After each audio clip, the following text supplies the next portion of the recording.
Tá ótimo. Pessoal, tudo ok? Tudo certinho? O som tá? Ó, estamos com a audiência lotada, hein, Marcos? Tá bom, então. Desculpa aí o problema técnico de entrar na sala Imagina, aí. a gente tá todo mundo passando pela mesma aí, essa É, quarentena. não tá fácil aprender novas tecnologias. Ai, Marcos, quanto tempo, primeiramente. Muito obrigada por aceitar meu convite. Fico É, muito feliz. sim. Bom, pois é, Carol, quanto tempo mesmo? A gente acabou faz, não lembro direito, mas acho que tu trabalhou comigo, acho que 2013, ou 12, 13, mais ou menos. Depois saiu do Brasil, aproveitou várias oportunidades aí e agora está com esse projeto, dentre outros, aí bem bacana. Um prazer e quando tu me convidaste, aceitei na mesma hora. Sim. Um prazer muito grande poder conversar contigo e com quem participa do canal e quem está assistindo aí ao vivo. Muito obrigada, Marcos. Bom, eu vou começar, né, primeiramente agradecendo. Eu sempre faço um pequeno agradecimento, mas hoje, de forma especial, né, eu tenho um agradecimento maior para fazer. Bom, para quem não sabe, né, eu tenho muito que agradecer ao professor Marcos, né? Quando eu vim para Bento, eu fiz minha iniciação científica logo que eu comecei aqui no Instituto. Eu comecei a trabalhar com o professor Marcos com fitossanidade, com iniciação científica, e foi a partir dali que todas as portas começaram a se abrir, né? Minhas oportunidades de intercâmbio.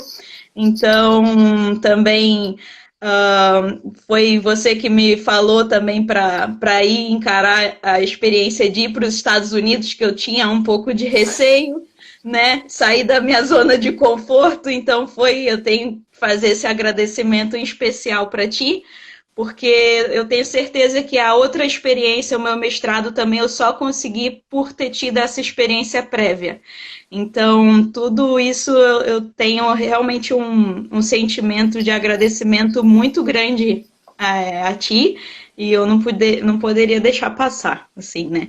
Eu realmente É, eu queria trazer em público também, porque, bom, eu acho que é importante também, né, a gente valorizar e os projetos também que a gente tem dentro da universidade, tanto a iniciação científica, a pesquisa, eu acho que é muito importante a gente valorizar é, toda o acadêmico, né, que a gente tem, né, dentro das instituições, realmente enobrece, engrandece muito a gente e, nossa, abrem muitas e muitas portas, muitas oportunidades. Não tenho, assim, palavras realmente. Então, né, né? Carol, eu fico muito contente, assim, é realmente emocionante, né, de ouvir de ti e saber que o Instituto, que a instituição de ensino, qualquer que seja, né, tem esse papel e a gente tem certeza que essas instituições têm esse papel. Quando tu fala isso e tu externa isso, tu tá nos comprovando, né, que realmente elas fazem diferença na vida das pessoas. É, é, e uma coisa que tu que trabalhou comigo sabe o quanto eu sou apaixonado por pesquisa e iniciação científica. Eu acho que, independente do caminho que vocês seguem, Uhum, a iniciação científica ou um projeto de extensão ou um projeto de ensino, ele faz toda a diferença, porque vocês começam a enxergar o mundo de uma outra forma. E eu acho que esse é uhum, o foco. E independente da área, eu sempre falei isso, independente da área que tu faça iniciação ou que tu vá seguir depois, isso vai te trazer oportunidades inúmeras, desde que tu saiba aproveitar e tu saiba correr atrás, sair da zona de conforto, que nem tu comentou, né? uhum. E que bom que tu, na época, tu aproveitou. A gente só dá um start, na realidade, né? Vocês é que tem esse desafio de aceitar isso e correr atrás, porque é muito gratificante mesmo ver, assim como tu, como vários outros colegas teus ali do campus, de outros cursos, estando como profissionais aí, fazendo a diferença no mundo do trabalho, ou da pesquisa, ou de qualquer outra atividade. Então, realmente emociona e deixa a gente muito feliz. Olha, isso tudo vale mais do que qualquer artigo publicado ou qualquer coisa parecida.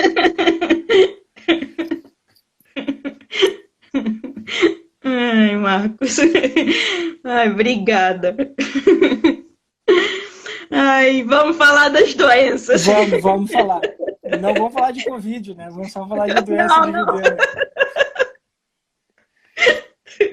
Essa não. Não, essa tá bom. Ai. Bom, Marcos, eu acho que vamos começar assim com um panorama geral, né? Assim, eu não sei também, vamos sentir de onde, né, se realmente o pessoal que está assistindo, que está acompanhando aqui a nossa live, se é todo mundo daqui, né? A gente vai ver também a interação do pessoal. Mas aí a gente faz uma abordagem começando mais aqui, né, com um panorama da Serra. Se tiver alguém de fora, né, também, se o pessoal quiser trazer uns questionamentos, né, de outras regiões, também de repente seria interessante. Mas aí a gente vai, é sempre assim, mais um bate-papo, né, é algo bem, vai indo assim, meio que vai fluindo. Tá ótimo.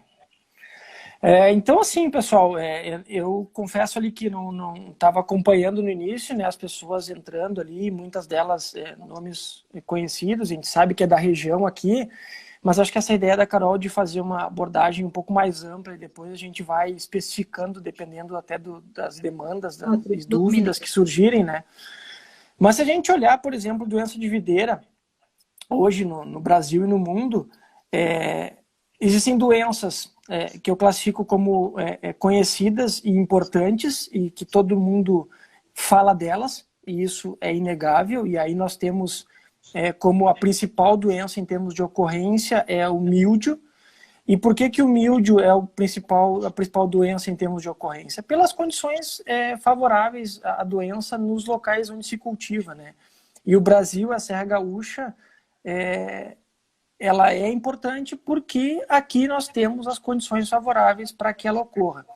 Porém, se a gente, no próprio Brasil, se a gente deslocar um pouquinho nos sistemas de cultivo, e aí foi um tema abordado numa outra live, né, com o professor Leonardo, o cultivo protegido, a gente tem o oídio, que é uma doença também bastante importante, e que também ganha importância no Nordeste brasileiro, principalmente, mas desde o Centro-Oeste, estados São Paulo, Minas Gerais, já ganham, o oídio ganha importância. Por quê? Porque é de clima um pouco mais secos, tá? Ao contrário do míldio, que ele é de climas mais úmidos, que é o caso da Serra Gaúcha. E tu, Carol, tu foi para os Estados Unidos, né? Teve essa oportunidade. Lá tinha oídio. Oídio, lá nos Estados Unidos, se a gente pegar materiais publicados e livros, e com um carinho muito grande, eu tenho até hoje o livro que tu trouxe para mim de pestes e pragas da videira lá de Davis, da Universidade de Davis. Tu vai ver que o que tem lá é muito mais sobre oídio, muito mais detalhado do que sobre míldio. Por quê? Porque é o problema mais recorrente e isso é natural. E isso é uma coisa importante. Quando que se sabe mais sobre determinada doença? Quando ela é mais importante, quando ela é mais estudada, quando no dia a dia de vocês que estão no campo, que estão nas vinícolas, o problema está lá batendo na porta. Se tem míldio, eu vou estudar mais míldio. Se tem mais podridões de cacho. Então isso é natural em qualquer região do mundo e o Brasil não foge à regra. Então, seguindo nessa linha, míldio e oídio são duas grandes, importantes doenças na videira. E eu colocaria numa sequência em termos de importância, e aí pega de maneira bastante geral o Brasil, por exemplo, as regiões produtoras de uva no Brasil, podridões de cacho, podridões causadas por botrites, conhecida como mofo cinzento ou podridão cinzenta, e podridão da uva madura, causada muito comumente conhecida por podridão de glomerela. Essas duas podridões são as que mais aparecem e têm tomado mais tempo da gente em termos de controle, problemas, perdas e tudo mais. Voltando à Serra Gaúcha, a podridão da uva madura é uma podridão que tem nos últimos anos ganhado bastante importância. E aí é um grande desafio para nós. Por quê? Porque o Brasil, nos outros países, quase não se fala e não se tem problema com podridão de vomadura. Então, nós precisamos, muitas vezes, gerar informações, conhecer mais sobre essas doenças. Por quê? Porque outros países, às vezes, não têm tanto problema com essa doença. Essas são as doenças, e aí, Carol, por favor, tu vai me corrigindo aí, vai incluindo, tu sabe também sobre doenças, né? Uhum. São as conhecidas, são as famosas, são as que o pessoal gosta de falar bastante. Porém, tem um grupo que eu tenho um especial carinho, e a Carol sabe disso, desde 2012, mais ou menos, eu trabalho com essas doenças, e foi ela participou de projetos comigo sobre isso, são doenças de tronco, que estão vinculadas a declínio de plantas. Esse é um grupo importante, tanto quanto os demais, só que eu classifico eles como de pouco conhecidas. As pessoas não conhecem essas doenças, tá? Então isso é importante a gente conversar também, dependendo se for um assunto, um tema abordado e que surgir bastante dúvida, a gente pode até conversar num outro momento, né, sobre esse grupo que é pouco conhecido. Nós temos um grande número de doenças e um grande número de agentes causadores dessas doenças. O que traz com isso o problema? De controle.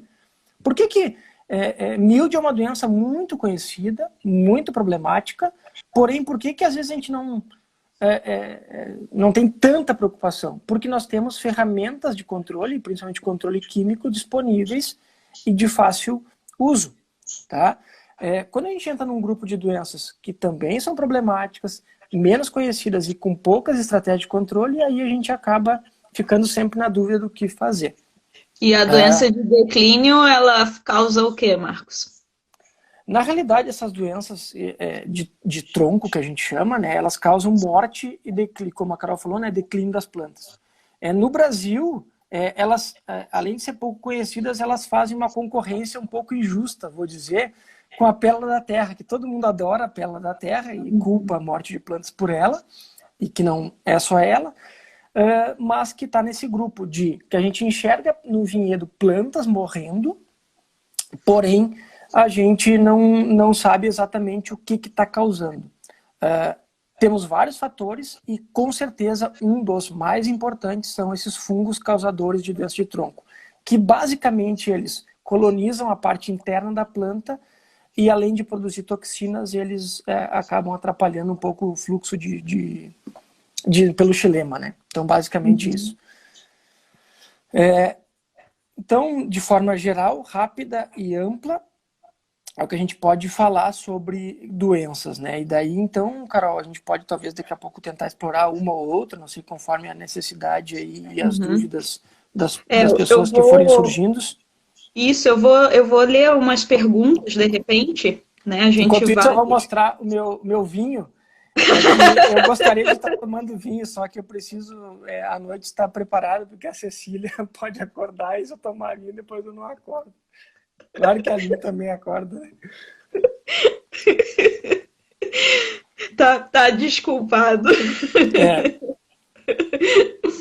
O William perguntou, Marcos, quais principais defensivos que não devem ser aplicados em conjunto para evitar fitotoxicidade? Nossa, a pergunta começou bem, uma pergunta bastante simples, né? Não sei se o William sabe se ele é daqui do Rio Grande do Sul ou de algum outro lugar. Eu acho que eu acho que ele é de São Paulo. Tá.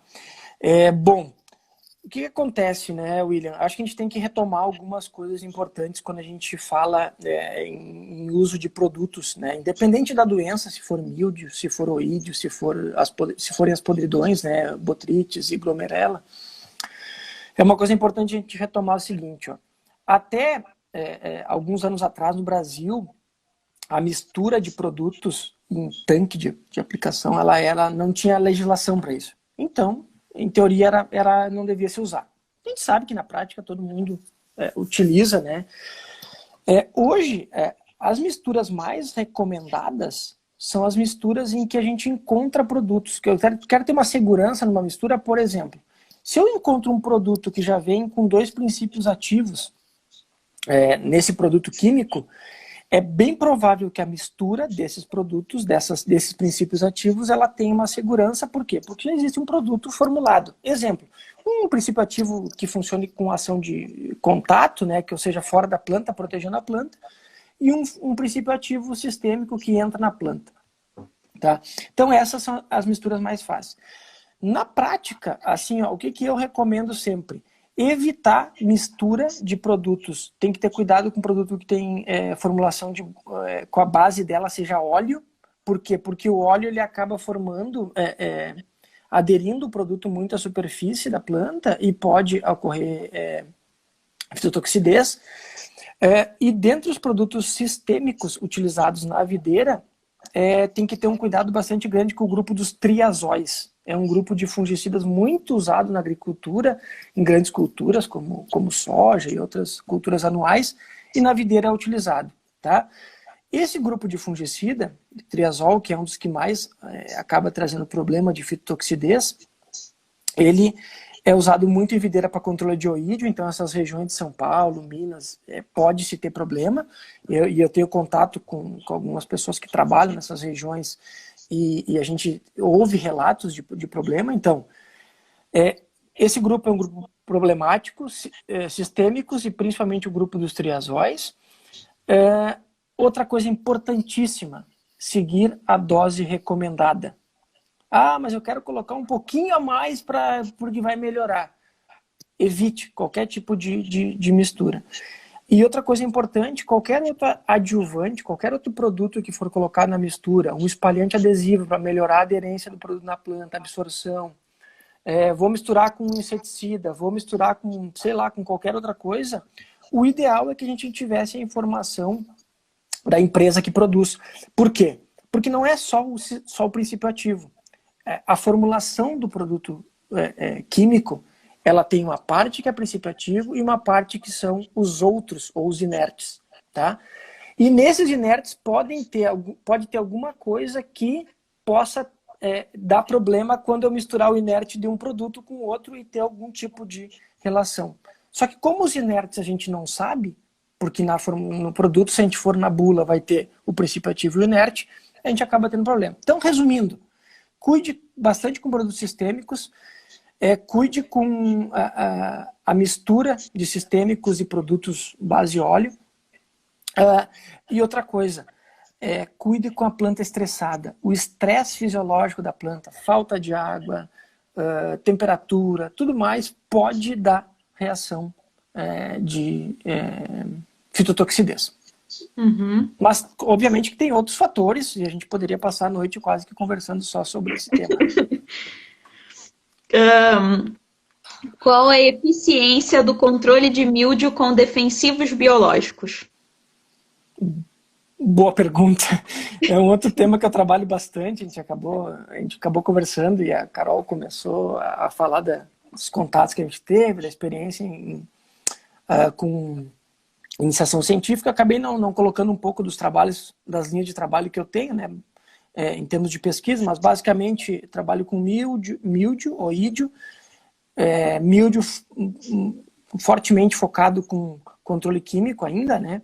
Mas eu tenho todo um viés de controle biológico, né? Então a gente tem trabalhos com doença de tronco, com podridão de cacho, utilizando produtos biológicos, tá? E essa pergunta eu não sei de quem veio, nem de onde é que é a pessoa. Também, do mesmo.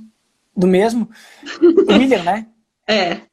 O William é o seguinte, esse ano foi o primeiro ensaio com controle de mildio com um produto, eu vou chamar de, porque pela legislação biológica entra muito a questão dos micro-organismos, né? A gente não testou micro-organismos, a gente testou alguns extratos de planta e a gente viu um resultado interessante.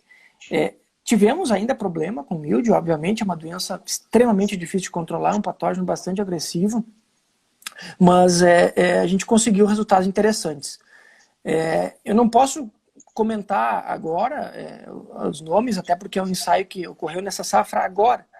Avaliamos assim, um pouco antes de entrarmos em quarentena, estamos avaliando, e a minha aluna, minha orientada, está fazendo as análises estatísticas, mas a gente tem visto que alguns extratos de planta, inclusive já comerciais, eles têm mostrado um caminho interessante. E é bom relatar que não é um produto biológico e no Brasil não é liberado em produção orgânica, em alguns outros países que já tem relato que produtos fosfitos, né? O grupo dos fosfitos já se tem trabalhos mostrando que tem eficiência contra. Mas, para finalizar e resumir, extrato de planta acho que é um caminho interessante, é o que a gente está seguindo. Micro-organismo eu não vejo como um caminho hoje, um dos caminhos interessantes, tá? Eu acho que o extrato de planta ou óleo essencial, né? É um caminho interessante. Perfeito. A Fer disse que tá com saudade da gente e da Farmoniella Chlamydospora. Eu não podia deixar passar. Eu também. Tá bom, pelo menos ela não esqueceu o nome científico, né? Senão ia cobrar o valor da bolsa de volta.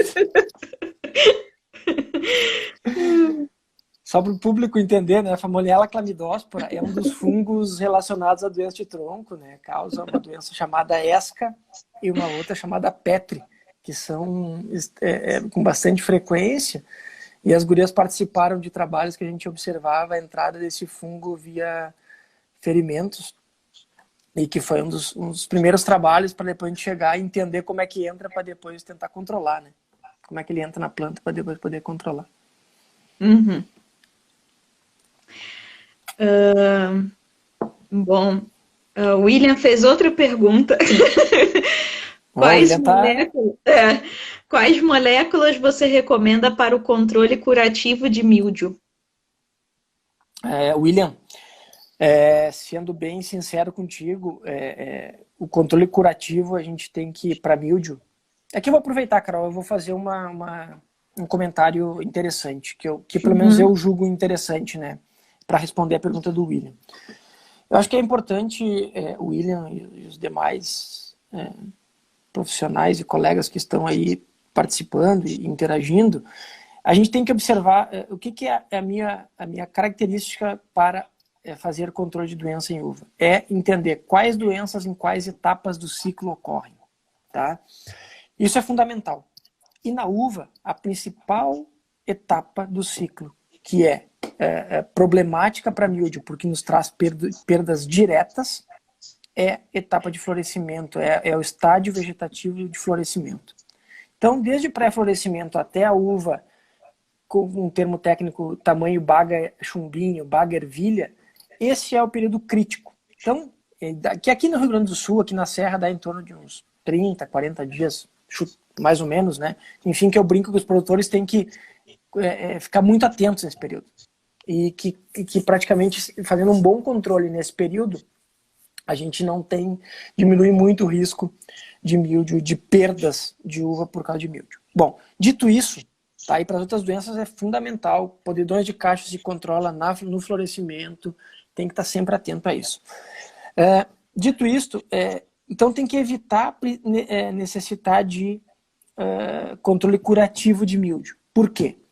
Porque, no geral, quando eu precisar fazer controle curativo de míldio, eu vou ter uma janela muito estreita entre a infecção, que é a entrada do fungo na planta, e um bom efeito de fungicida.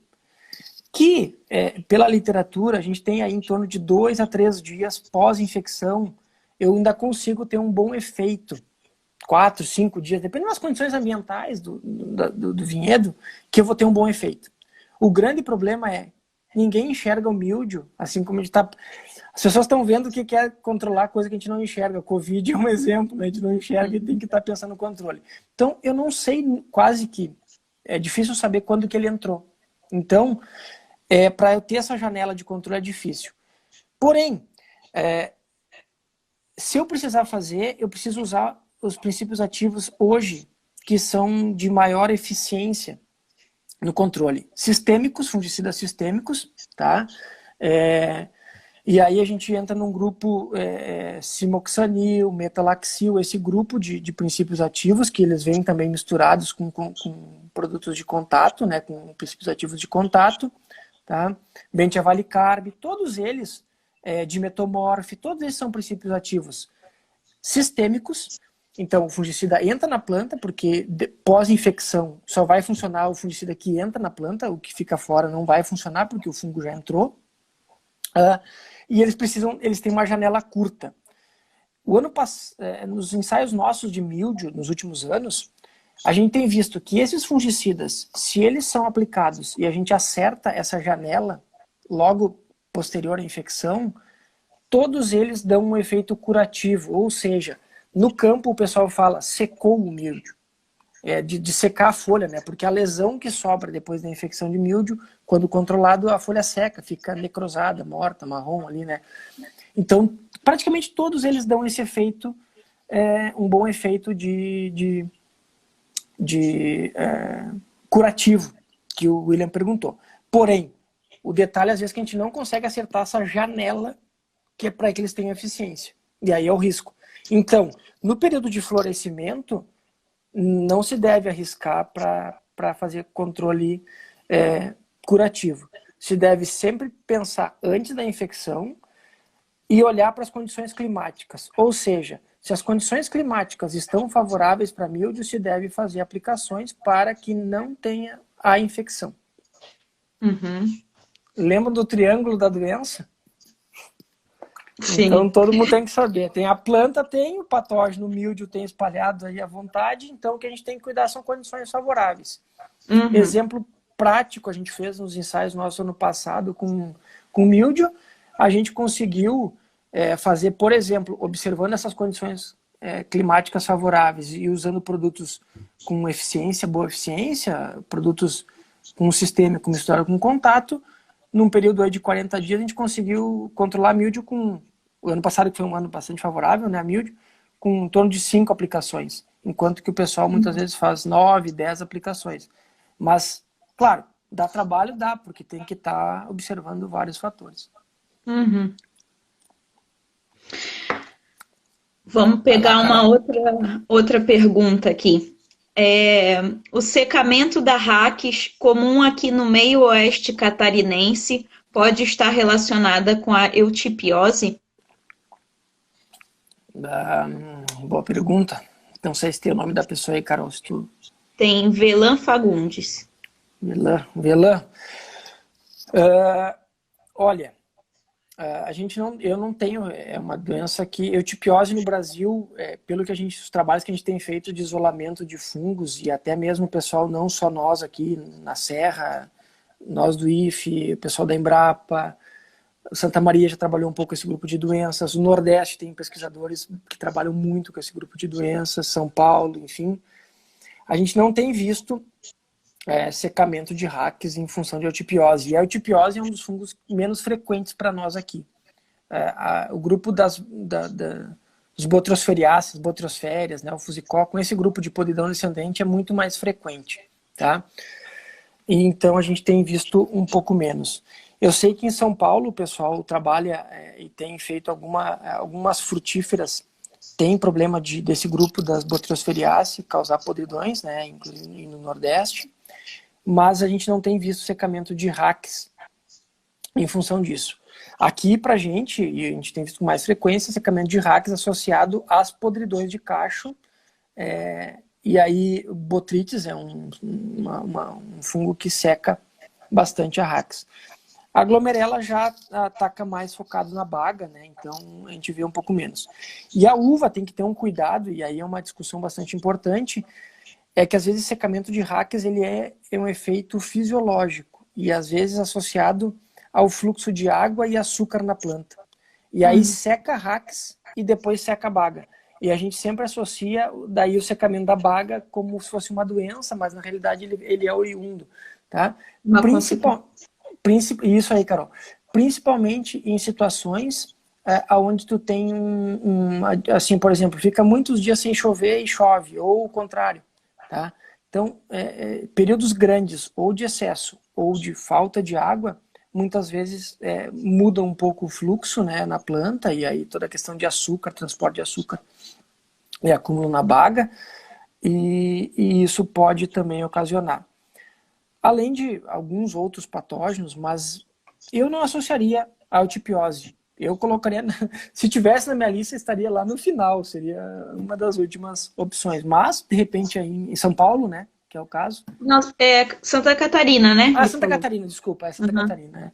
Então, de repente, eu não vi, a gente fez coletas em Santa Catarina também num projeto de doença de tronco, também não isolamos nada de eutipa, né, que é o fungo que causa eutipiose.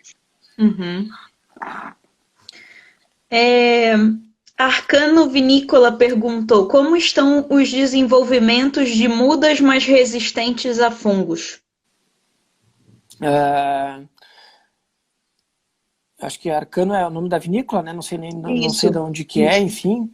Mas bem isso. quanto a essa questão aí, é uma questão as mudas provavelmente resistentes a fungo de madeira, né? Deve ser, não sei se ele deve Uhum. associar, porque se não parte aérea a gente falaria mais da copa, né?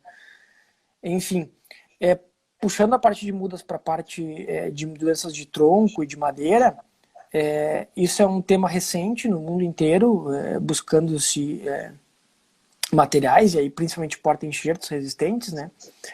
O que a gente tem de cenário hoje? A maior parte dos porta-enxertos comerciais, eles são bastante suscetíveis a esses fungos. E qual que é o nosso gargalo? A gente tem um grande grupo de doenças e de fungos. E aí, o que acontece? A gente tem um projeto em andamento, em parceria junto com a Embrapa, onde nós fizemos os testes de inoculação dos fungos nesses materiais e reação, né, de possível resistência. O que a gente tem visto alguns materiais ainda não comerciais têm mostrado um baixo nível de todas essas doenças, mas não é um grande grupo, a gente precisa evoluir ainda no tema. Mas o que a gente enxerga com muita frequência? Às vezes o material ele é resistente a um grupo de fungos e suscetível a outro grupo. Tá? Isso daria para ser usado? Sim, se a gente tivesse uma boa qualidade de monitoramento no campo e soubesse, por exemplo, lá no viveiro da Carol, tem mais frequentemente determinado fungo e não tem outro. Só que a gente cai num outro risco. Provavelmente, se eu começar a usar esse material, eu vou selecionar. E aí eu vou diminuir o fungo que tu tinha problema e talvez como ele é suscetível aos outros, eu vou. Então, a gente tem buscado nesse projeto materiais que demonstrem não imunidade, ou seja, vai ter doença, mas que tenha baixo nível de doença. E aqui entra um fator fundamental.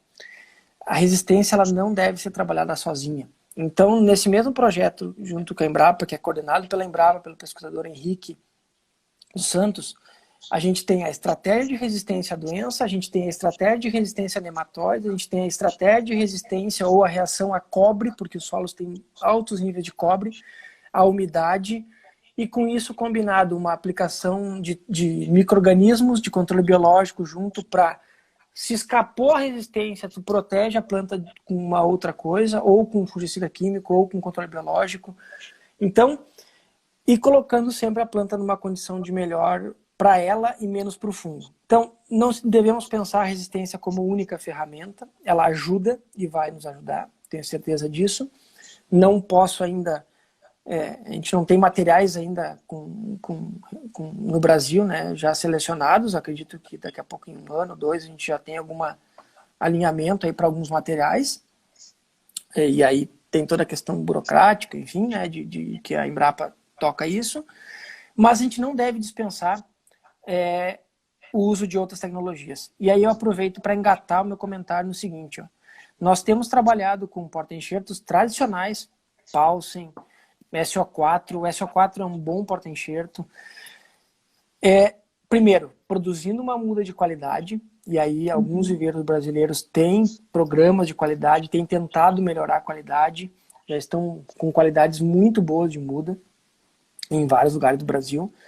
Quando essa muda vai para o campo, ela vai junto com a raiz protegida com um micro-organismo ou com a aplicação de um fungicida químico para evitar a infecção e o problema desses fungos que podem entrar.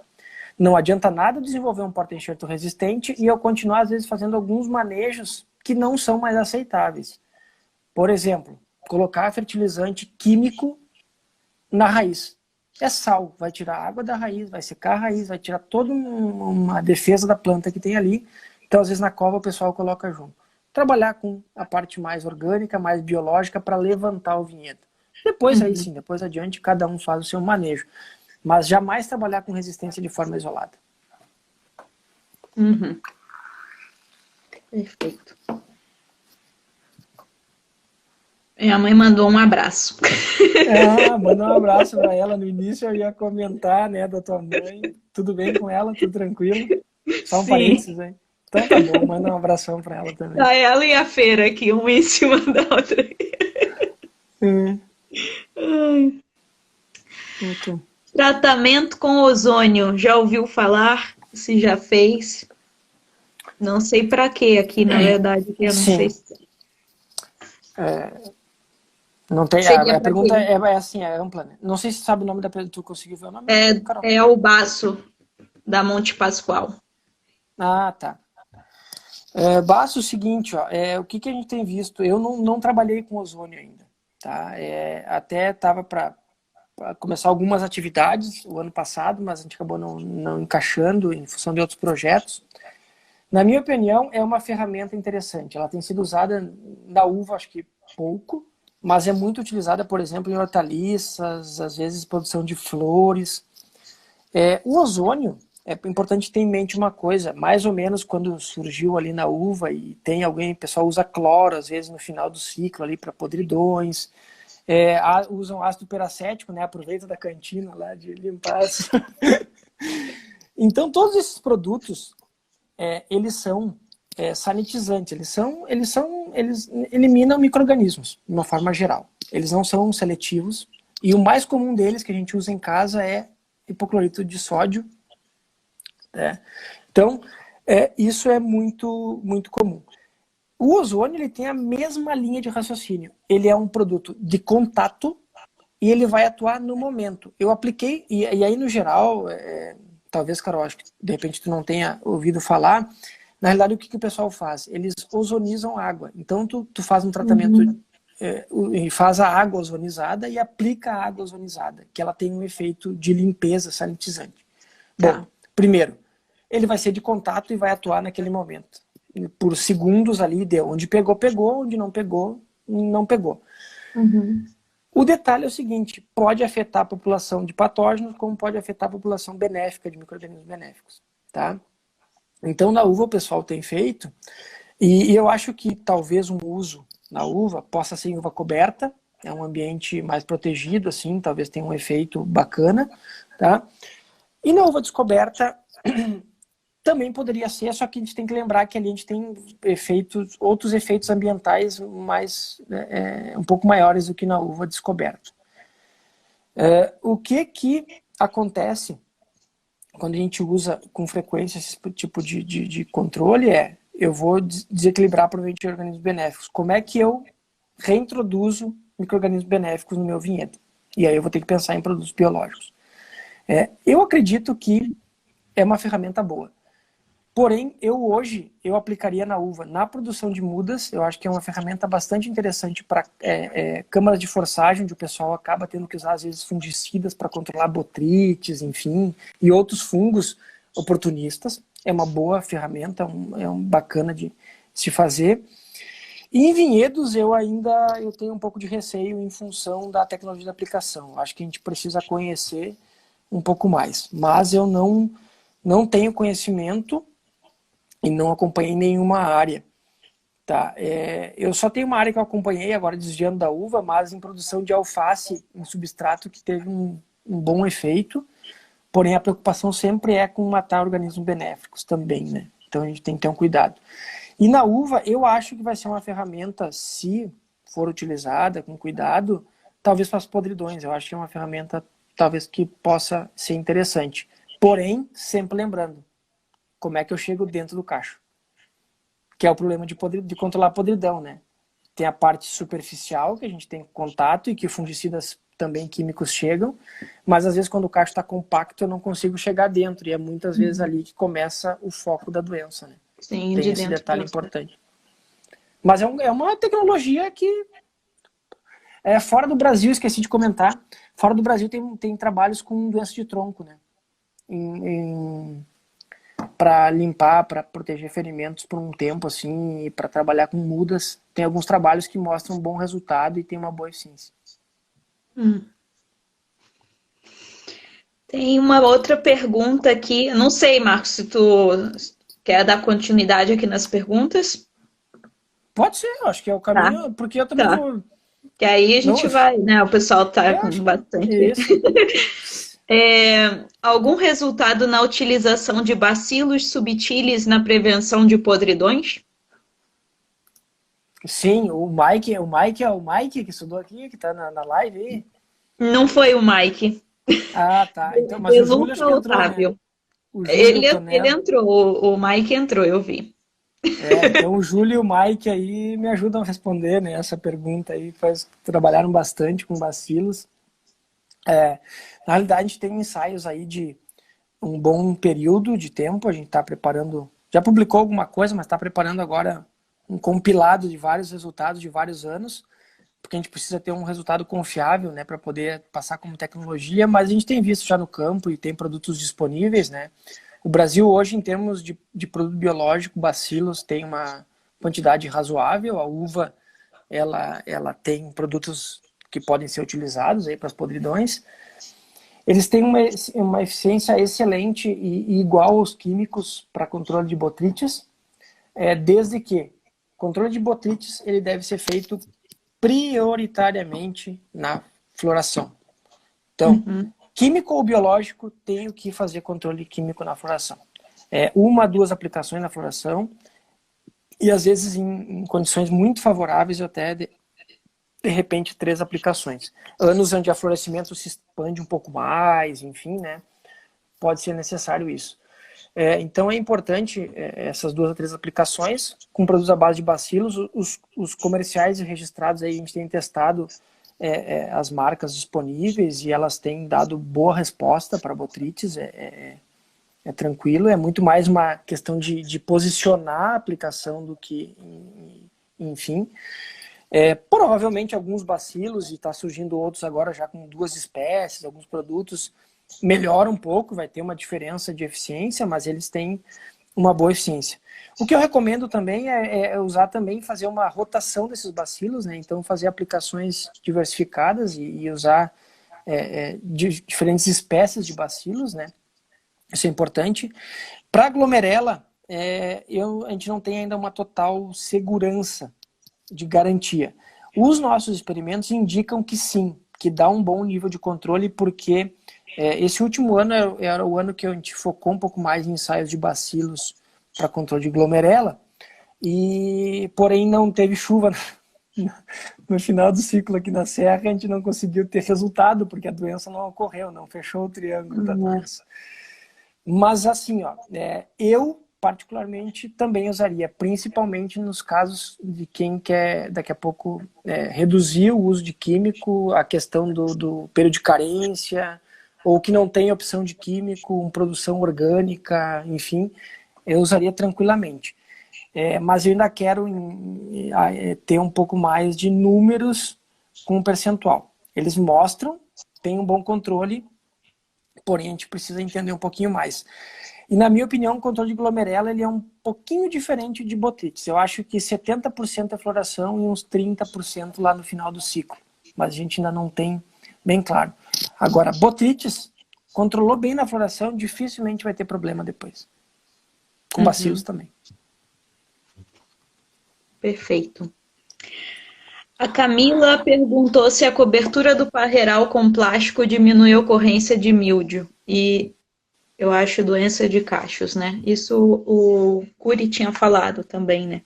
Sim, sim. A míldio é a principal. Hoje, por exemplo, a gente está tentando produzir esse ensaio que eu falei no início, que a gente fez testes com extratos de planta para controlar míldio, foi em chardonnay, tá? Só para deixar claro. Dificilmente eu faço ensaio em uva que não tem doença, eu boto sempre nas piores. E a gente teve bons resultados. Mas hoje, por exemplo, aqui na Serra, se eu quiser produzir uma vinífera e conseguir um controle bom de míldio, com cobertura, sem usar químico, né? E a cobertura vai reduzir muito.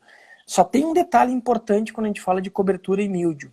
E isso vale para uvas para vinho, as viníferas de vinho e as viníferas de mesa, que é a maior parte da área cultivada, né, com cobertura aqui na Serra, pelo menos. Eu tenho que cuidar em lugares úmidos. Se eu tenho muita umidade no meu vinhedo, é um lugar úmido, é uma baixada, é um local, uma região úmida, eu posso mesmo com cobertura ter problemas com míldio. Por quê? Porque a cobertura plástica, ela corta, principalmente se bem manejado, e o Leonardo deve ter explorado na live aí, um bom manejo de uva coberta, ela vai diminuir o molhamento da chuva. Porém, a gente tem outros molhamentos possíveis. Orvalho, em função... Bento Gonçalves é o exemplo típico, né? De manhã está 10 graus, de tarde está 25. Essa inversão térmica, essa variação de temperatura, depois de manhã, lá no outro dia de manhã, tem um monte de molhamento. Tá? Uhum. Então, o molhamento pode ser oriundo de outras coisas. Ou irrigação, de repente, se é um caso de um vinhedo irrigado em algum local aí. Mas, no geral, 90 e tantos % das situações, eu vou praticamente reduzir a não precisar fazer nenhuma aplicação para míldio debaixo da uva coberta. Porém, a minha preocupação tem que ser total com o oídio.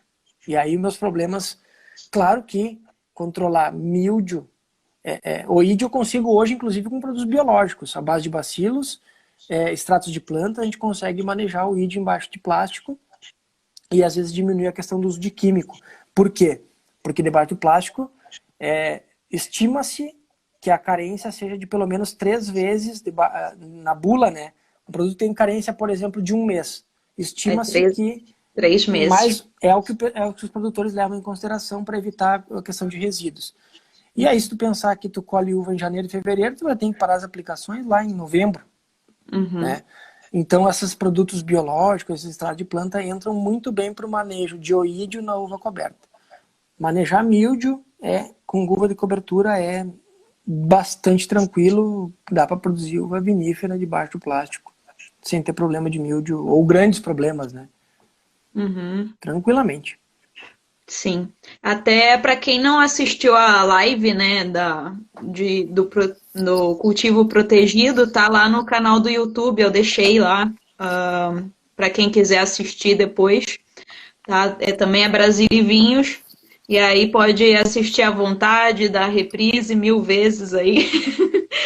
E aí é bom, eu também depois vou deixar essa de novo também. E vai ficar assim porque sempre a gente deixa escapar alguma coisa, né? É bom que a gente tira as dúvidas. Bom, Marcos, tem aqui sobre controle de glomerela. Se tem tratamento, época de tratamento e se tem biológico para o controle. Sim, eu não sei, a pessoa sabe quem É o Maciel lá da Dom Giovanni. Ah, da Dom Giovanni. Bom, o Maciel também foi meu orientado, né? Legal ver o pessoal aí. O Maciel também, tinha esquecido o Maciel. O Maciel fez um trabalho bacana com botrytis, está publicado na Revista Brasileira de Viticultura e Enologia. A gente fez um screening dos produtos para botrytis, químicos e biológicos ali, tem um trabalho bem bacana do TCC dele, da especialização, que também é um curso bastante importante, né, para vocês. Alguns já fizeram mestrado, enfim, mas é um curso bastante interessante também. Aproveitar falar um pouco do campus, né, dos cursos do campus também. O controle de glomerela hoje, com biológicos, eu concentraria ele em 2 caminhos. Extrato de planta, e tem produtos comerciais à base de melaleuca, à base de... Esqueci outra planta. Um pouquinho eu lembro. E a base de bacilos. Tá? Hoje é um caminho possível. Daqui a pouco hoje talvez a gente não tenha, por quê? Tecnologia, estudo, né? Talvez não chegue num nível de químico, mas também químico hoje tem bastante problema no controle de glomerela. Então, assim, é possível de fazer. E eu focaria, primeiro, bacilos e extratos de planta, e disponíveis no mercado, tem produtos. E segundo, a época de aplicação. 2 a 3, se é uma área muito problemática, 2 a 3 aplicações de floração até o baga-chumbinho, é importante. E depois lá no final, talvez 2 aplicações, 3 aí, dependendo. Ou até 4, dependendo da uva, de quanto vai deixar maturar. Às vezes tem uma uva branca para espumante e talvez não precise. E aqui é o caso do Dom Giovanni, deve ter bastante uva branca lá por causa dos espumantes. Mas uma uva de um vinho tinto, uma uva tinta, um cabernet, enfim, vai trazer um resultado bom. Mas aqui eu queria aproveitar uma outra coisa na pergunta do Maciel, e aí já falo aí, vou lembrando dos alunos, dos trabalhos feitos, né? A gente fez um trabalho junto com a vinícola Larentes, o André, eu também fui meu orientado na especialização, e a gente também viu resultados, e a gente tem uma outra prática, que é importantíssima, tá? Que é desfolha, uvas viníferas. É fundamental. O controle de podridões ele vai ser otimizado, e principalmente se eu for para o lado dos biológicos, quando eu fizer desfolha dos cachos. Nesse trabalho que a gente fez lá na Larentes, foram 2 anos, o que a gente viu? Um bom resultado com a desfolha feita tirando as folhas abaixo do cacho e deixando o cacho visível. A gente também teve bom resultado com tirando as folhas acima, só que daí, dependendo do vinhedo, da insolação, pode haver, e é uma dúvida que a gente ainda tem, que a questão da glomerela poder aumentar um pouquinho em função de degradar um pouco a baga, o Leonardo também trabalha com isso, né? E auxiliar a entrada do fungo via desestruturar um pouco a baga, tá? Então, assim, uma boa desfolha, os cachos visíveis, desde cedo, a gente começou com desfolhas na floração, e não aquela desfolha lá no final, quando é para tá trocando de cor ou um pouco antes, porque o que acontece? Como os fungos entram na floração, se eu desfolho cedo, eu vou primeiro fazer com que os meus métodos, minhas alternativas de controle química ou biológica, elas cheguem onde tem que chegar, que é no cacho. Não vai ter uma folha na frente atrapalhando. E segundo, eu vou estar protegendo na época onde tem um risco maior de entrada. E aí lá no final eu complemento o meu controle. Mas o segredo está aqui. Biológico, eu não... Sinceramente, eu não vejo produção de uva vinífera sem desfolha. Para mim é uma prática de manejo que não tem, assim, é meio que uma coisa... Deveria ser uma prática Requisito. Requisito para ter uma boa. Claro que a desfolha, deixando a quantidade de folhas. No geral, a gente tem aqui, principalmente na serra, plantas bastante vigorosas, né? Sobrando vigor, então não é problema. Mas a gente tem feito algumas conversas e algumas idas a Minas, por exemplo, e lá às vezes as plantas têm menos vigor, né? Pela situação, pelo porta-enxerto, por vários motivos. E aí tem que ter um cuidado. A gente teve um exemplo onde eu fui lá, dei uma palestra e o pessoal começou a usar desfolha, e um dia o técnico que trabalha lá, o agrônomo, né, me mandou uma mensagem, e a sorte que ele entrou no vinhedo logo após o pessoal começar a fazer desfolha. O pessoal tinha tirado praticamente todas as folhas. Então, assim, ó, a desfolha deve ser feita quando tem folhas em excesso. Se já tem folhas, se o cacho já está visível, não... Do ponto de vista de doença, não precisa fazer. Aí tem a parte fisiológica, que daí eu não vou nem me atrever a dar dica. Nossa, mas... E pior que eu... bom, aí vai os comentários, né, que eu tava vendo. Tinha uma saudação lá acho que era de Pernambuco, eu tinha visto, do Vale de São Francisco, se eu não me engano.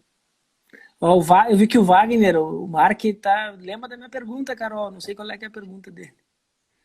Pior que eu não vi, né? Não cheguei a ver. Manda de novo aí, vai. Manda de novo, porque agora foi perdido, né? As perguntas ali foram manda de perdidas. novo e paga a taxa de novo agora.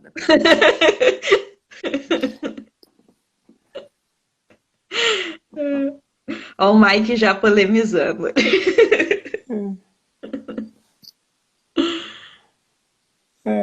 Acho que vamos ver, o Wagner voltou ali. Sim, voltou. Brasília, ó. Pessoal do Brasil todo, muito bom, gente. Que legal. Acho que vieram curtir, né? Porque eu não sei como acharam. Deve ter sido aí através de ti, né? Sim, Ó, Marcos aqui. Aquela ali é da família, não vale, não conta. Ah! Ó, Marcos, para solos do Sudeste, latossolo vermelho escuro, argiloso. Qual sua sugestão para porta-enxerto? Uva para vinhos.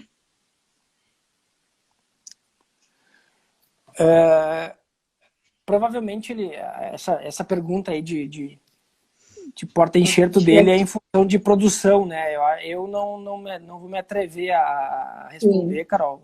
De repente até dá para conversar depois. Vi que o Sinigalha tá ali, de repente o Sinigalha, de repente se eles tiverem, porque provavelmente é pela parte de produção e fisiologia e eu não vou nem me arriscar, né, a responder. Eu sei que o pessoal tem usado outros porta-enxertos, IAC e outros aí, não vou nem me atrever. Tá certo. Ele tá, Sinigalha. Fala, Marcos, comentar um pouco sobre as principais viroses da vinha no Brasil. Ah, tá. Diamantinho, que o pessoal, só para... Sim, deve ser o Matheus. Deixa eu ver.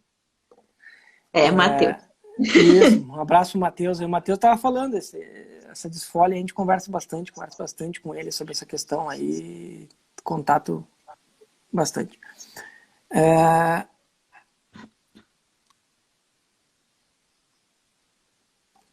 A questão das viroses ali que o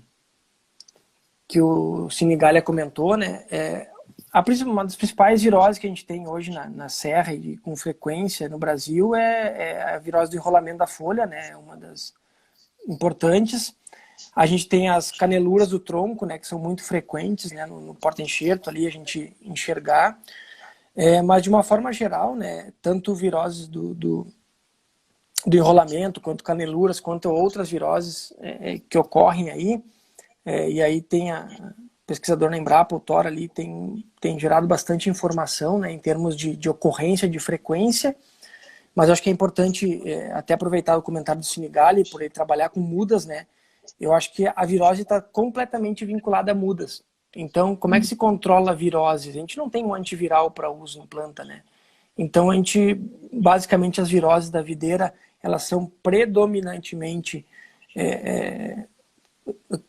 transmitidas via material vegetativo, ou seja, de uma planta contaminada, eu faço uma muda contaminada e assim por diante, eu vou contaminando outras plantas, né? Então, o processo de produção de mudas é fundamental, e o exemplo do Sinigalha, do viveiro deles, é um viveiro que tem trabalhado em parceria ali com a Embrapa no projeto de mudas, a gente trabalha junto, com o Lucas também. Então, assim, virose, o controle é planta, matriz. Então eu tenho que monitorar as plantas matrizes, se monitora, e esses viveiros que hoje trabalham com melhor qualidade, eles monitoram as plantas matrizes para evitar que as plantas contaminadas deem origem a plantas contaminadas. E aí, claro, se chegou no campo e apareceu virose, por exemplo, do enrolamento ou canelura, aí é um problema, porque a gente não vai ter um controle a ser feito, a não ser cortar a planta, tirar a planta do vinhedo. Claro que algumas delas são transmitidas por insetos, por cochonilhas, enfim, mas isso é relativamente baixo no campo. O grande problema realmente é a questão de transmissão via material vegetativo. E aí, como a videira é feita por mudas, é uma facilidade muito grande de contaminar. Então, foco total em mudas, evitar que contamine o material planta-mãe e evitar a contaminação na sequência. Tá. A pergunta do Vag. O que te parece a ideia de usar a glomerela para a elaboração de vinhos licorosos, tipo o que fazem com Botrytis? Wagner. Agora ficou difícil, né? Da onde ele tirou essa ideia? Já tem alguém fazendo? Não sei. Eu acho que é o seguinte, né? Eu entendo de vinho na taça, né? Já pronto, né? E hoje nem isso, né? Porque a minha taça hoje é com água quente e erva mate, né? Mas assim, ó, eu acho, Wagner, que a glomerela ela pode trazer alguns aromas e alguma qualidade para o vinho indesejáveis, tá? E a Carol pode me ajudar, porque entende também de vinhos, e a gente complementar a resposta. Eu acredito que, porque o que acontece? A questão do vinho botritizado, né, que é o que o Wagner comentou, a infecção de botrites para produzir o vinho botritizado, a infecção é feita após a maturação da uva. Tá? Se nós temos a infecção antes, ou na flor, ou no início da maturação da uva, não vai produzir um vinho botrytizado, vai produzir um vinho com baixa qualidade, com componentes indesejáveis, né? E alguns ácidos ali que não são interessantes. Eu acredito que pelo processo de infecção da glomerela, por já ser característico ela infectar a uva madura, a gente não conseguiria modificar a infecção a ponto de não ter essas características indesejáveis. O que se tem de relato, né? E aí eu estou me metendo numa área que não conheço tanto, mas é importante a gente ter em mente, provavelmente é um vinho mais desestruturado, e a questão de aromas, eu acho que é o que pelo menos nos vinhos tintos e brancos normais, né, tranquilos, né, não licorosos, é o que se tem. Olha, eu já vi conheci um vinhedo na África do Sul que se fazia vinho aproveitando a pergunta do Edgar, né, cheio de virose, e que vendia como sendo um vinho de um parreiral cheio de virose no enrolamento. Talvez, né, Wagner? Quem sabe, ó. Pois é. Bom, o William perguntou, para controle de oído, além de colis, é colis mesmo? Além do colis? Colis. Qual molécula você sugere? Para controle de oídio tem... colis é um produto, né? Tem a trifimine, tem um outro princípio ativo. Os bacilos que a gente tinha falado antes. Os triazóis, né? São usados para controle de oídio, né? E aí tem na formulação ali, né? Que o colis é uma marca comercial, né? Então, basicamente isso. Gira em torno de triazóis, o controle e esses biológicos. O Joel ali falou do vinho ali, da acidez, da perda de matéria corante. Enfim, nem cheguei ali ainda, eu acho. Isso ali. Então, provavelmente. Sugeriu fazer balsâmico. Eu acho, né? Tô meio perdido nas mensagens aqui, mas acho que sugeriu fazer balsâmico.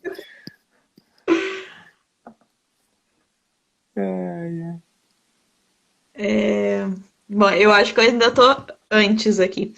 Qual é a sua opinião sobre o uso de bicos de pulverização com tecnologia eletrostática, se é economicamente viável? O William, né? Tava vendo ali também essa mensagem.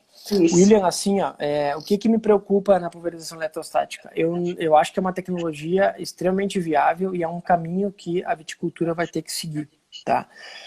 A gente tem um outro projeto bacana que a gente tem junto com colegas do campus, e aí tem colegas de diversas áreas, e um dos colegas é da área de mecanização, o professor Otávio, que também é um assunto, Carol, que eu deixo aqui como sugestão de bate-papo, né? Que a gente tem trabalhado com redução da taxa de aplicação, ou seja, volume de água mais produto aplicado por hectare. E a gente tem chego a volumes relativamente baixos, né, por hectare, na casa de 100, 200 litros, com pulverização tradicional, simplesmente trabalhando e regulando e avaliando o pulverizador, utilizando tecnologia de pontas, que comumente o pessoal chama de bicos, né, e regulando isso, medindo cobertura da planta, gotas por centímetro quadrado, tudo isso é importante ser levado em conta.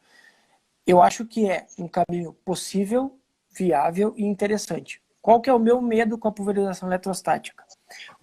Uma pessoa, tá, que utiliza taxas altas, 600, 800, 1.000 litros por hectare. E ela vai sair normalmente, quando for para pulverização eletrostática, para taxas de aplicação mais baixas, tá? 200, 150, 300 litros por hectare. E a gente sabe, também tem um trabalho nosso já publicado com o professor Otávio, a gente sabe que há muito erro. A gente chegou a avaliar pulverizadores com, por exemplo, assim, estava querendo aplicar 700 litros, estava aplicando 1.400. E para baixo também.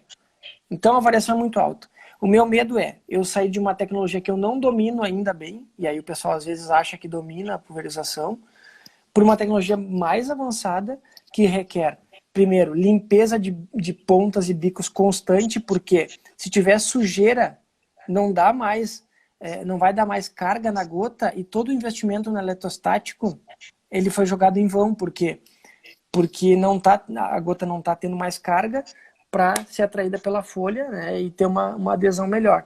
Então, assim, ó, é viável, é possível, é uma tecnologia bastante importante, porém, se eu não sei usar bem a tecnologia tradicional de pulverização, há um risco enorme no uso de eletrostático.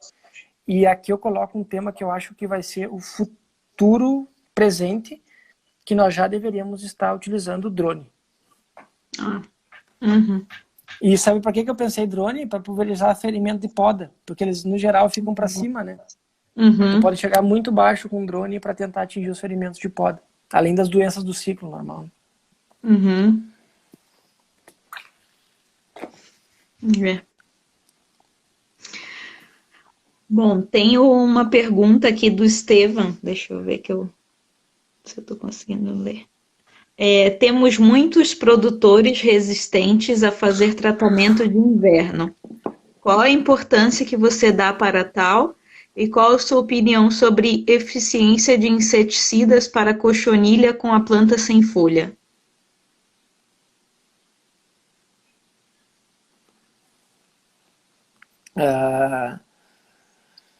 Bom, vamos lá. Tratamento de inverno para doenças. Eu não vou, se possível, não vou abordar a parte de inseticidas. Não vamos entrar nesse tema. Aproveitar para falar mais de doença, né? De repente, num outro tema, até com Sim, colegas mais específicos da parte de entomologia de insetos, né?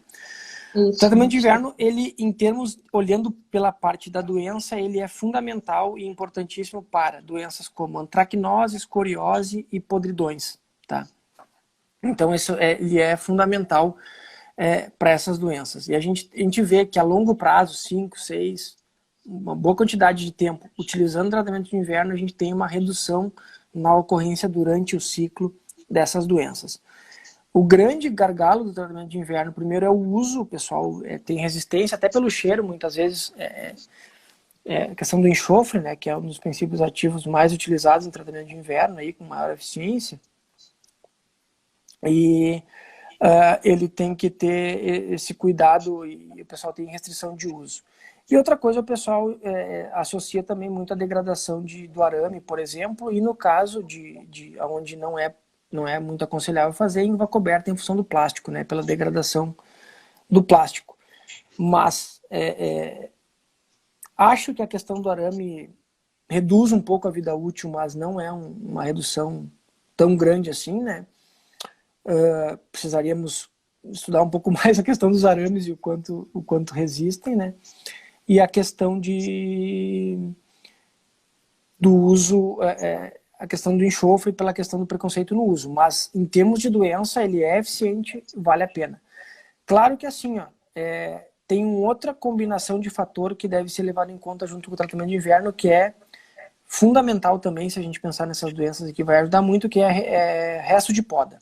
Então, se eu podo e não fiz tratamento de inverno nesse material de cima da copa e jogo tudo para o chão e esse material fica ali, os fungos no ano seguinte, as estruturas vão liberar esporos para o ar que vão chegar novamente na planta, tá?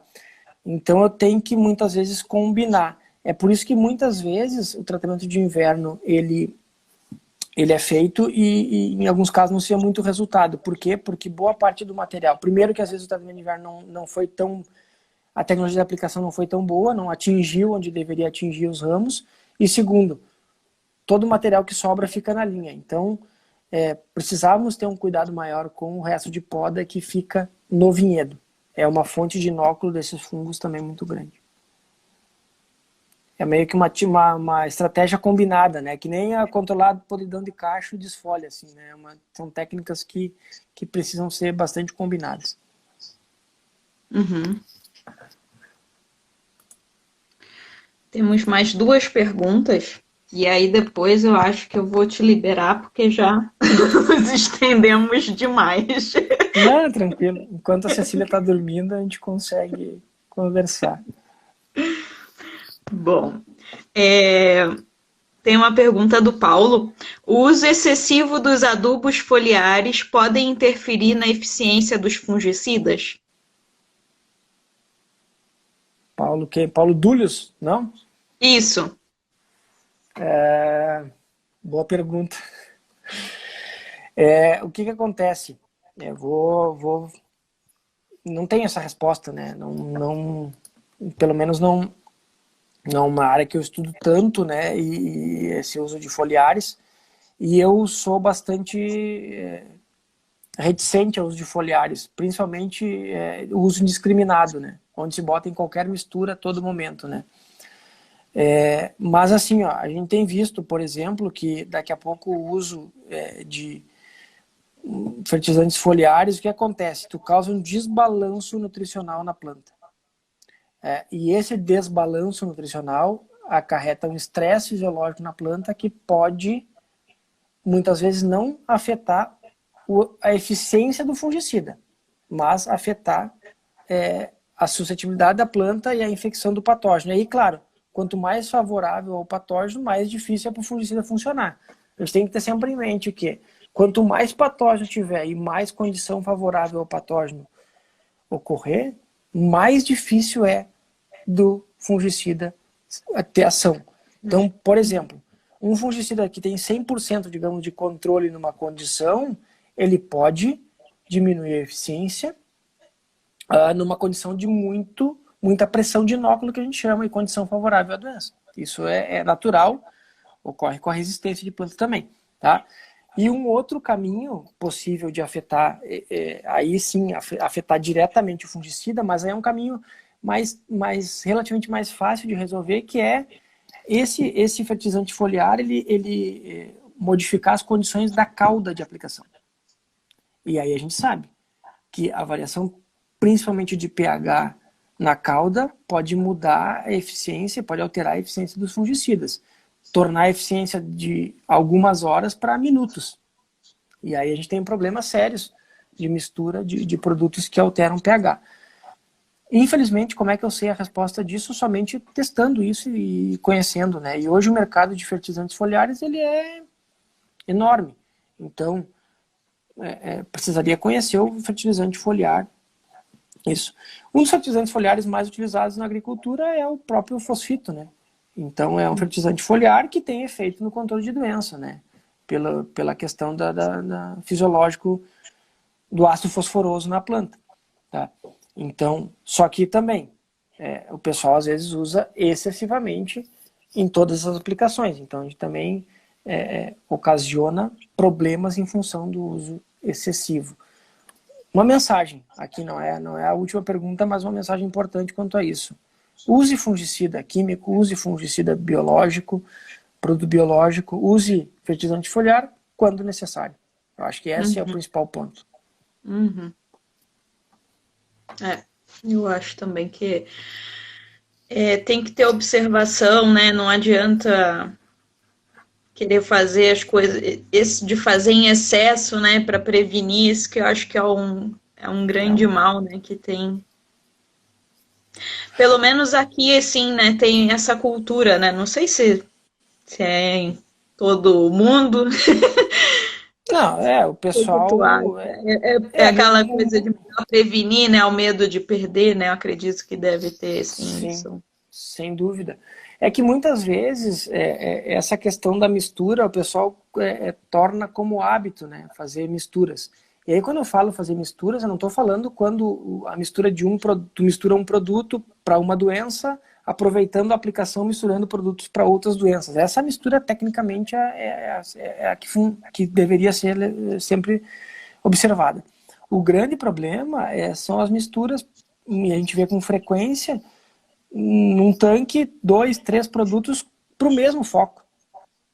E aí coloca mais um fertilizante foliar, e aí a gente acaba tendo um monte de coisa ali que sabe lá como é que vai ser a eficiência, né? Teria que, para saber isso, teria que misturar, fazer testes in vitro ou com planta em condição controlada ou em placa de PET, dependendo do patógeno, né? Míldio tem que ser em planta, porque ele é um obrigatório, né? Ele precisa da planta para para se reproduzir e fazer isso. Mas só que essas misturas, elas são feitas. E outra coisa que a gente às vezes não leva em conta é como que foi feita a mistura, se a dose que dita que foi feita, se ela realmente foi aquela Olha o dose. nome.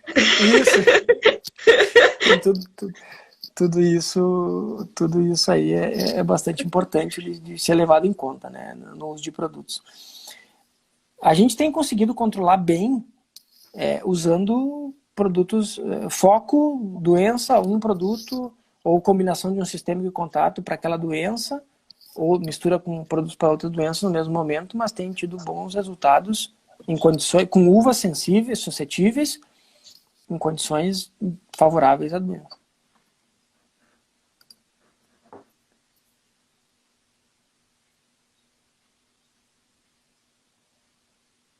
Deixa eu ver. Bom, tinha mais uma pergunta aqui, Marcos. Eu nem sei o que significa essa palavra, então. Vamos lá. Em relação ao uso de elicitores, é isso? Ah, sim, elicitores, aham. O que teria de novidades e maior potencial para o controle de míldio?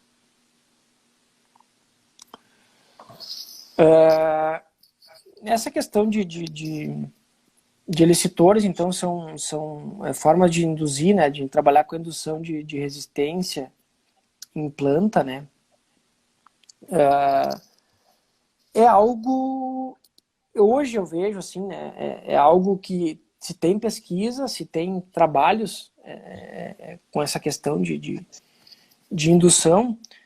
O grande gargalo que eu vejo na indução de míldio é a velocidade do patógeno. E a indução, ela funcionar de uma forma eficiente. Ou seja, quando a gente trabalha com indução de resistência em planta, e seja ela qual for, primeiro, a indução tem que ser rápida para evitar a infecção, ou o início do processo de infecção ali, né, no máximo, é uma possibilidade.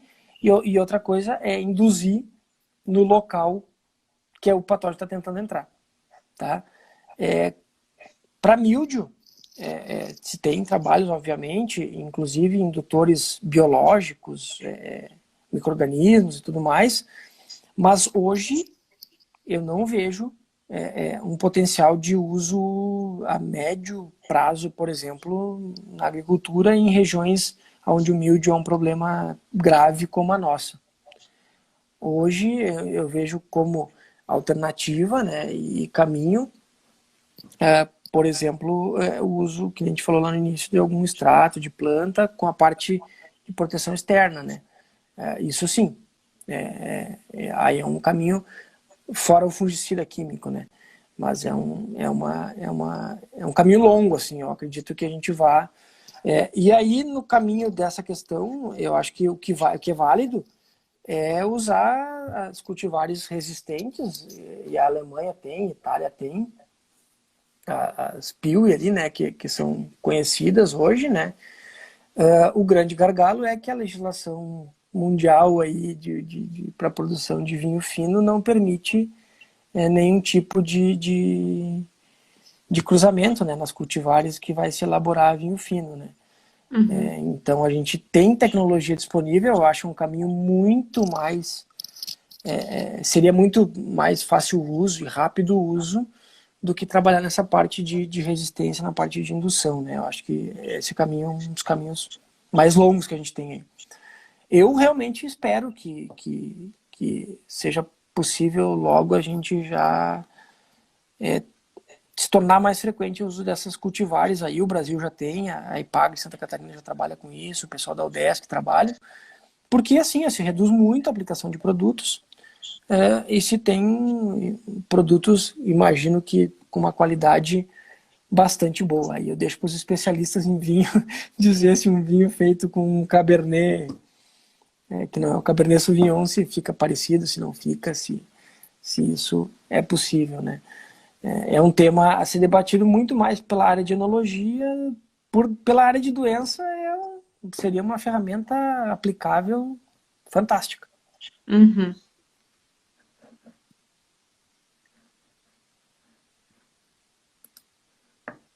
Deixa eu ver o comentário aqui. Seu amigo. Um comentário aqui. Quem que é? Alexandre. Ah, Meta. sim. Aham, Alexandre Guimarães. Um abraço, Alexandre.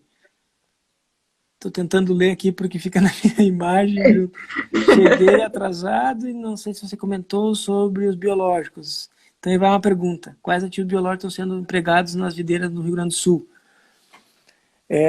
Então a gente já falou relativamente bastante, né, Alexandre, dos bacilos. É um uso bastante grande, e até pela disponibilidade de produtos e registro e tudo mais.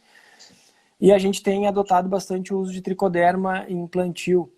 E aí eu aproveito para falar de tricoderma também nos amigos aí que estão nas redes sociais privadas, mandando mensagem que eu só falo de bacilos, né? Então, falar de tricoderma, que também é um micro-organismo que eu trabalhei bastante. O Alexandre foi colega de pós-graduação aí, trabalhou com tricoderma e trabalha ainda hoje, né? Bastante aí.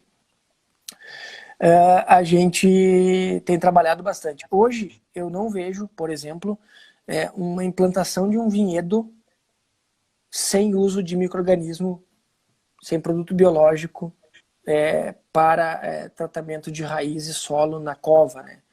E o tratamento que eu vejo como mais fácil, rápido e relativamente acessível, barato ao produtor, é molhar mesmo, né? Colocar as raízes de molho antes de plantio, quando a gente trabalha com raízes que a maioria das mudas de videira, né? Raiz nua, né? Uhum. E em alguns casos, se tem uso de muda com tubete, tipo muda de eucalipto, né? Dá para colocar o micro-organismo lá no substrato já, né? Já é mais fácil ainda, né? O micro-organismo fica num ambiente bacana. Mas resumindo, Alexandre, tricoderma e bacilos é o que se tem usado. E bacilos, inclusive, no uso no solo, né? Os casos para manejar. E a gente tem começado a trabalhar também com produtos à base nematicidas biológicos, né? Por exemplo, Psilomices, que agora mudou, né? O gênero dele, e alguns outros que têm aparecido. Também, por quê? Porque, na minha opinião, associada àquela nossa fala inicial do declínio de planta de videira, acho que um problema que é tão importante quanto, ou mais, do que os fungos de madeira, são os nematóides. E aí, hoje, em alguns vinhedos, a gente tem recomendado também usar alguns biológicos para focar nos nematóides, e acho que é um caminho bastante importante. A gente também tem projetos juntos e já tem desenvolvido algumas coisas, né? A gente tem reduzido aí a mortalidade, ou aumentado a viabilidade de plantas usando esses biológicos na raiz. É um caminho sem volta. Eu não vejo implantação de vinhedo, como falei antes, sem usar biológico na raiz. É uma tecnologia que tem produtos excelentes, qualidade, eficiência, na maioria das vezes, tanto quanto químicos, por exemplo. Respondido. O William mandou várias perguntas, acho que a gente vai ter que... Sim. Eu já me perdi ali, passou algumas. Falou alguma de antracnose ali, né, agora. De produtos, basicamente é o que tem disponível, até para ajudar, William, é o que tem disponível aí, antracnose, escoriose, essa etapa inicial aí são os produtos, colocou alguns ali, né, Delan, Score, é o que a gente tem de manejo. Talvez aí teria que ver o efeito de por exemplo, esses extratos de planta, talvez deem um efeito interessante nessas doenças também, mas eu não tenho informação, pelo menos, disponível, tá? Hoje o que a gente tem de antracnose e escoriose é nesse sentido aí. E evitar locais frios, né? Tentar posicionar cultivares mais sensíveis a essas doenças em áreas que não tenha temperaturas tão baixas, principalmente se forem cultivares precoces, né? Que brotam, para nós aqui no Rio Grande do Sul, né? Se brotar mais cedo, geralmente é mais frio e geralmente, se for suscetível a essas doenças, vai ter problema.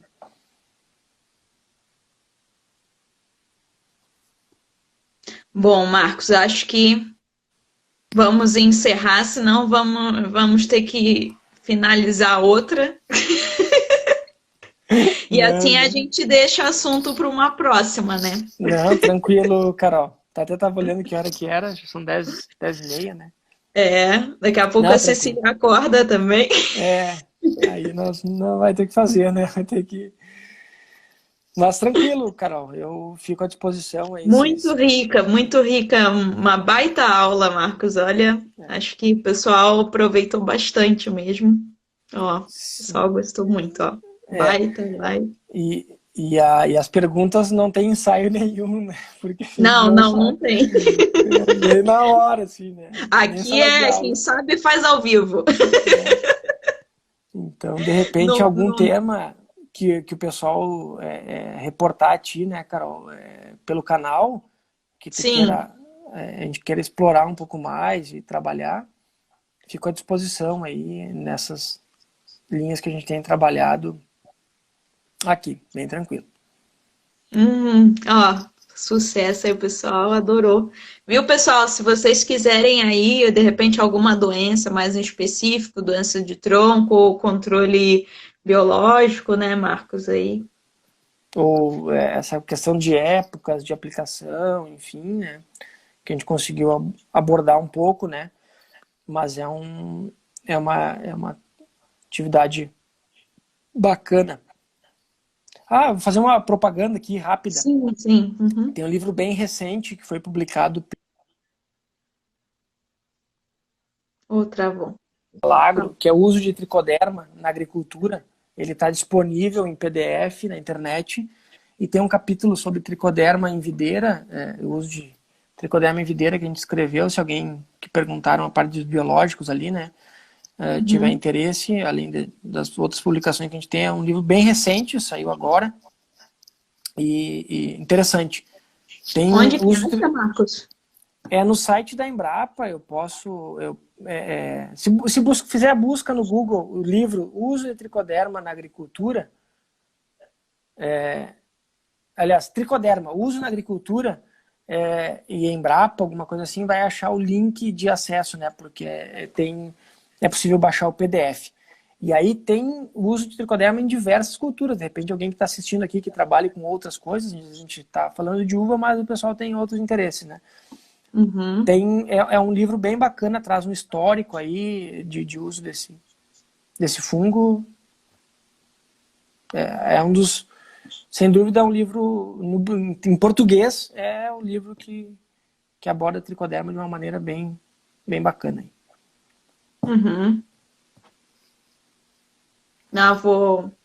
Se alguém não achar, depois qualquer coisa me manda uma mensagem aí que eu vou atrás e Uhum. aí, né, Não, tranquilo, a gente disponibilizo, pode, né? sim, sim, mas no Google ali, se botar essas palavras aí, com certeza vai aparecer como primeiro, segundo link de acesso ali, vai aparecer. Ah, bacana. Tá ótimo, Marcos. Muito obrigada mesmo. Então tá, Mas Carol, muito não obrigado. vamos encerrar, vai ser um até logo, porque eu tenho certeza que vamos fazer mais lives. Então Eu vou tá, aproveitar. tá bom. Carol, um abração, obrigado pelo convite, fica à vontade. Realmente foi uma felicidade muito grande poder falar de doença e poder rever e ver comentários e as pessoas aí, pessoas conhecidas aí, tem um carinho bastante grande e obrigado pela fala inicial lá. A gente sempre fica muito, Imagina, muito feliz. imagina, Marcos. Foi de coração, é verdade. Então tá. Obrigada, Marcos. Obrigado, um abração aí. Boa noite a todos. Boa noite, E obrigada. se cuidem com o Covid, com a Covid. Sim, É muito sim, importante, vamos se proteger. verdade, verdade. Obrigada, Marcos. Um Um abraço, beijo aí obrigado, na tchau, tchau. família. Tchau, fiquem Tchau, bem. tchau. Beijo. Tchau, beijo.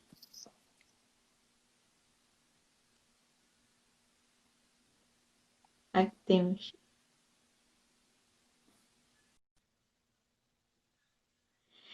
Gente, muito obrigada. Eu vou sim aceitar que eu já tinha pensado nessa sugestão aqui do Falando em Vinhos, das variedades. Eu vou já estar aqui anotado já para o próximo, uma sugestão de tema para as próximas lives.